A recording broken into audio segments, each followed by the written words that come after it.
Sebelumnya perkenalkan saya Dani Kurnia Sandi, NPM 23230279 dari kelas 5G. Di sini saya akan melakukan wawancara dengan guru kelas. Sebelumnya perkenalkan Bapak, nama Suaib dengan tempat tanggal lahir Kudus 1 Agustus 1969, alamatnya Bibit RT 3 RW 3 Kudus, telepon 085172240108. Tempat sekolah mengajar SD 3 Barongan, alamat selama 35 tahun. Baik, lanjut ke pertanyaan berikutnya. Apa latar belakang pendidikan? Apa latar belakang pendidikan? Yaitu S1 Penjaskesrek, Ya, SIUK. apakah Bapak memiliki sertifikasi atau kualifikasi khusus dalam bidang pengajaran tertentu? Ya, untuk di SD itu harus menguasai semua bidang, karena kita mengajarkan di sekolah dasar. Ya. Lanjut, apakah Bapak secara teratur mengikuti pelatihan atau workshop untuk meningkatkan keterampilan pengajaran? Ya, selama ada pelatihan, saya juga ikut dalam pelatihan tersebut untuk meningkatkan kemampuan profesional guru untuk disampaikan ke anak didik. Lanjut ke poin ketiga, yaitu pendekatan pengajaran. Pertanyaan pertama, bagaimana Bapak mendefinisikan gaya pengajaran? Ya, biasanya saya mengajar dengan cara yang interaktif dan digital. Artinya saya suka membuat kelas terasa hidup. Jadi untuk bukan hanya saja bicara, tapi membuat suasana anak tersebut bisa istilahnya aktif semua. Mungkin strategi yang Bapak terapkan untuk memastikan bahwa setiap siswa memahami materi pelajaran. Biasanya saya pakai kombinasi penjelasan sederhana, contoh nyata, dan latihan kecil untuk memastikan mereka. Bagian C, bagaimana Bapak menyesuaikan pendekatan pengajaran Anda untuk siswa dengan gaya belajar berbeda? Ya, untuk pendekatan untuk siswa dengan gaya mengajar, saya coba seimbangkan. Ada visual, ada penjelasan lisan, ada praktek, dan yang lebih suka diskusi saya ajak ngobrol yang kinestetik. Saya kasih tugas praktek, intinya menyesuaikan supaya semua bisa ikut belajar dengan nyaman anak tersebut. Lanjut ke poin keempat, ada pengelolaan kelas. Yang pertama, bagaimana Bapak menciptakan lingkungan kelas yang mendukung pembelajaran? Untuk pertanyaan tersebut, saya mulai dari membuat aturan yang jelas tapi tetap ramah kepada anak didik. Saya bangun suasana di mana siswa merasa aman dan untuk bertanya, supaya anak berpendapat tidak takut pada gurunya, dan untuk menyampaikan isi hatinya tidak merasa istilahnya takut.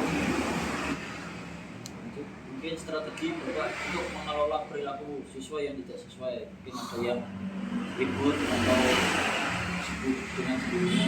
Biasanya saya tangani dengan pendekatan ke anak tersebut dan pribadi. Saya panggil dengan baik supaya anak tersebut tidak tersinggung dan tidak dicemooh oleh teman sebayanya.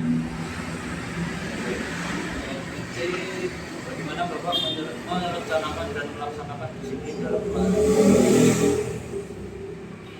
Saya menetapkan aturan dan konsekuensi sejak awal dan konsisten menjalankannya. Saya selalu jelaskan kenapa sebuah aturan ada supaya mereka paham dan jelas tentang aturan yang kita sepakati dalam kelas tersebut. Berarti ada peraturannya gitu Ya. ya. Terus yang kelima, kolaborasi dan komunikasi. Yang pertama, bagaimana Bapak berkolaborasi dengan rekan guru dan staf sekolah.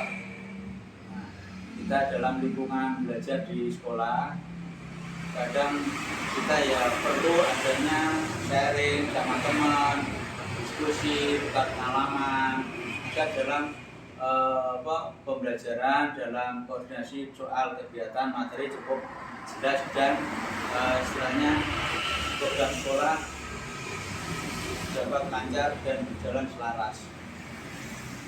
Yang kedua, apa pendekatan Bapak dalam berkomunikasi dengan orang tua siswa. Nah, saya pakai komunikasi yang terbuka dari dan positif dari guru, orang tua. Biasanya kita saling mendekatkan, kalau pendekatan yang istilahnya spesifik supaya dalam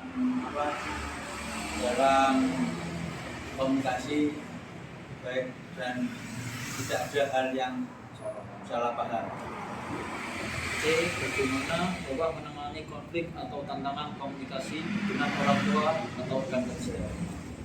Nah, biasanya kalau ada konflik, saya masalah saya dengarkan dulu, ya semua kita merasa dengar. Setelah itu baru kita ajak bicara dengan baik secara terbuka supaya keadaan semakin terbuka dan bukan saling menyalahkan.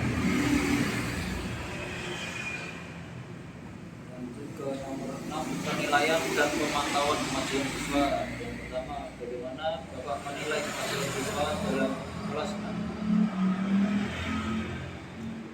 Untuk kemajuan saya pakai penilaian beragam, tugas, ada kuis, serta proyek hingga observasi serta kegiatan.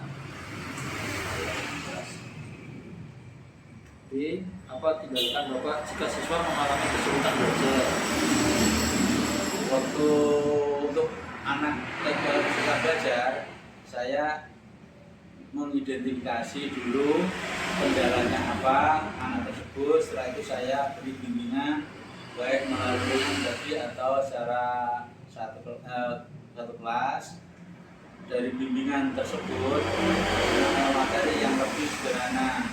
Kadang saya juga pakai pendekatan berbeda sesuai gaya belajar siswa. Kan kita siswa tersebut dalam belajar kan berbeda-beda. Kita harus dapat menyesuaikannya.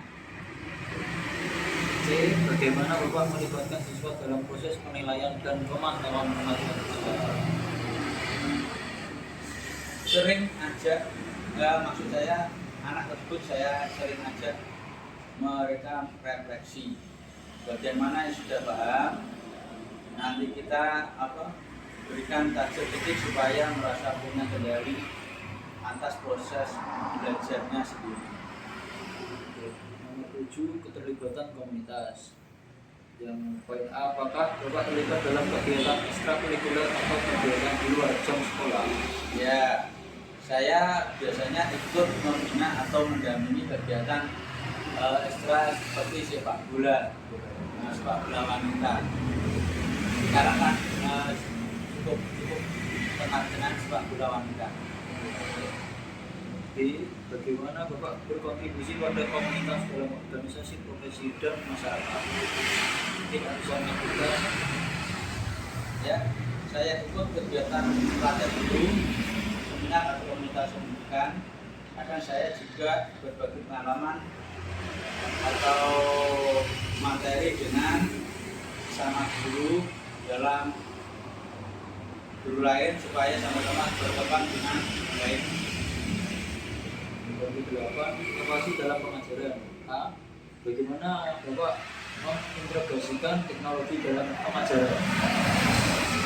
Nah, ini kan sekarang istilahnya dunia tambah maju dengan memakai platform belajar online, video pembelajaran dan aplikasi interaktif untuk membuat materi lebih menarik ke anak.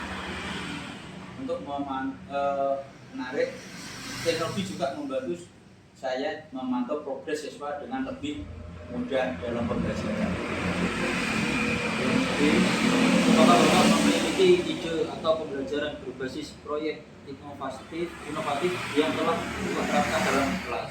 Nah, salah satu contoh yaitu membuat ide tentang kita kan dalam pembelajaran PJK tentunya kita paling tidak mempunyai ide, yaitu salah satunya bisa membuat bola dari plastik yang dibentuk sedemikian rupa sehingga dapat menyerupai bola casting atau bola yang lain. Oke, ini sisa 16 pertanyaan. Lanjut.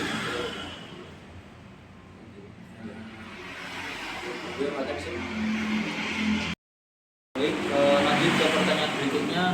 Ada pemahaman tentang kurikulum merdeka. A. Apa pemahaman Bapak tentang konsep kurikulum merdeka? Tentang kurikulum merdeka, menurut saya kurikulum merdeka itu intinya memberikan kebebasan lebih buat guru dan siswa. Artinya jadi kita tidak terikat sama aturan yang terlalu kaku. Jadi memberi kebebasan anak tapi tidak terlalu bebas. Bisa ada peraturan dan bisa mengondisikan kondisi kelas, minat siswa dan situasi di sekolah tersebut. Untuk B, bagaimana Bapak menjelaskan karakteristik utama dari kurikulum merdeka kepada siswa?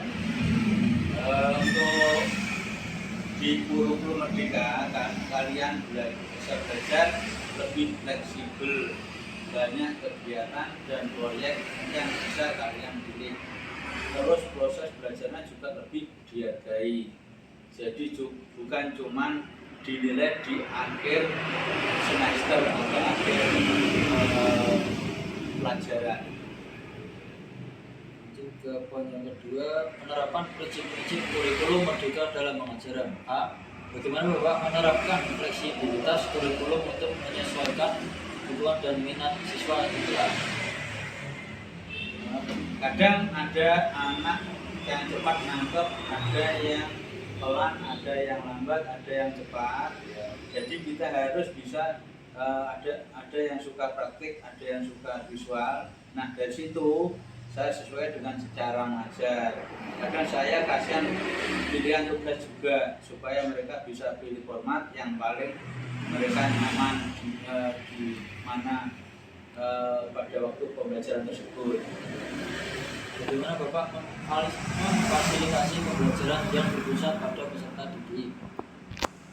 Ya, lebih banyak mengajak mereka berdiskusi, tanya pendapat, dan biarkan mereka aktif untuk mengungkapkan pendapat secara bebas tapi terarah.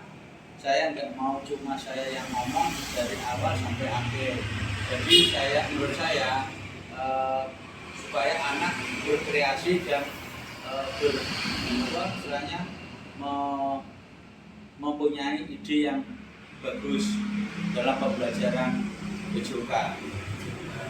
Ketiga, penggunaan sumber belajar berbasis teknologi. A. Bagaimana Bapak mengintegrasikan teknologi dalam proses pengajaran sesuai dengan prinsip kurikulum merdeka? Baik, saya di sini juga memakai teknologi yang seadanya saja atau seperlunya saja sesuai kebutuhan anak. Misalnya video untuk membuka quiz online, untuk cek pemahaman, atau Google Classroom untuk kumpulin tugas ke anak. Tujuannya biar pembelajaran lebih hidup, anak senang, bukan sekedar pemaksaan, jadi nyaman untuk anak. Ke nomor 4, penilaian formatif dan proses evaluasi. Yang pertama, A. Bagaimana Bapak melibatkan siswa dalam proses penilaian dan pemantauan pengajaran mereka? Ya, biasanya saya sering juga ajak mereka refleksi. Apa yang sudah mereka pahami, bagian mana yang masih bingung, kadang anak bisa menanyakan ke gurunya atau nanti sharing kepada teman-teman sekelas. Jadi saling kasih masukan. Apakah Bapak menggunakan metode penilaian formatif dalam mendukung kurikulum merdeka? Ya, saya pakai lewat kuis singkat, diskusi, atau feedback cepat biar saya tahu mereka sudah paham atau belum. Tapi ya kita juga melihat situasi anak dulu. Jadi kita ada yang anak yang cepat nangkep, ada yang tidak tadi, ada yang pelan. Kita harus mengondisikan secara baik. Kelima, kolaborasi antar guru dan pengembangan kolektif. Bagaimana Bapak berkolaborasi dengan rekan guru dalam merancang dan melaksanakan kurikulum merdeka? Dengan saya istilahnya sharing kepada atau ngobrol sama guru yang lain dalam membuat soal rencana pembelajaran, modul ajar atau ide proyek. Kita juga punya metode baru bareng-bareng, intinya saling antara teman kita saling bantu. Jadi intinya ada keterbukaan dalam guru menyampaikan ke suatu ke anak. Mungkin pengalaman Bapak dalam pengembangan profesional kolektif untuk mendukung kurikulum merdeka. Ya biasanya dengan ikut workshop atau webinar atau diskusi MBM, MBMB. Dari situ saya dapat banyak inspirasi dari teman-teman guru yang lain yang mungkin dari satu gugus atau gugus yang lain.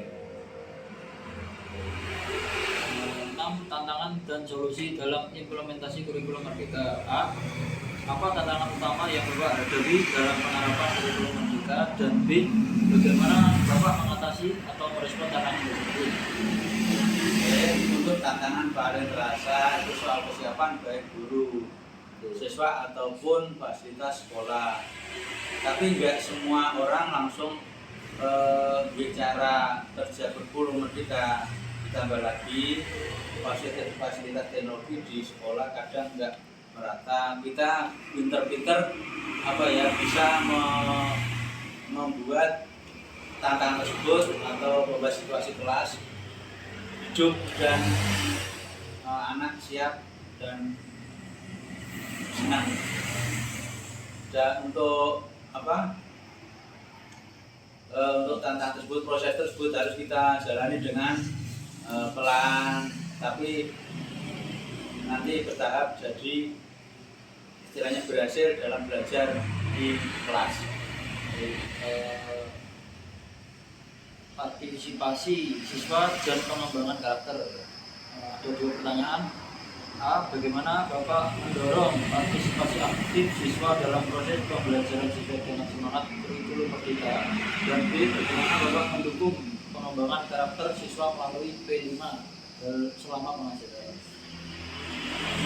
Saya kasih dalam mendorong partisipasi aktif, saya kasih siswa pilihan topik, adakan diskusi kelompok dan tanya jawab supaya mereka berani menyampaikan pendapat, usulan terus kepada teman yang lain.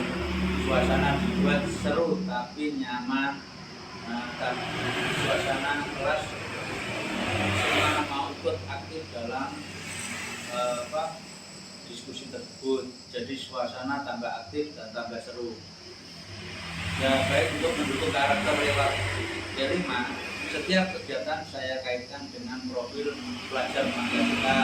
Artinya mandiri lewat proyek individu, gotong royong lewat kerja kelompok, kreatif lewat ekspresi musik, serta selalu menjalankan berakhlak mulia dan berpikir kritis. Mungkin bisa bertanya lagi, ini keterlibatan orang tua dalam kurikulum merdeka. A. Bagaimana Bapak melibatkan orang tua dalam mendukung implementasi kurikulum merdeka? Dan B. Bagaimana apakah Bapak memiliki strategi khusus untuk berkomunikasi dengan orang tua tentang perkembangan anak mereka. Terima kasih. Untuk pertanyaan tersebut untuk keterlibatan orang tua, kita sebagai guru juga harus bisa membuat lingkungan sekolah juga baik. Jadi orang tua diajak lewat pertemuan rutin, bisa 1 minggu sekali atau sebulan sekali, update biasanya di WA dan panduan mendampingi anak di rumah. Terus untuk komunikasi dengan orang tua, kadang saya juga pakai komunikasi 2 arah, kasih update perkembangan anak dan kirim foto dia jika siap ketemu atau video call jika perlu, supaya antara guru dan orang tua ada keterbukaan, ada jalan kerjasama yang baik antara lingkungan masyarakat dan sekolah.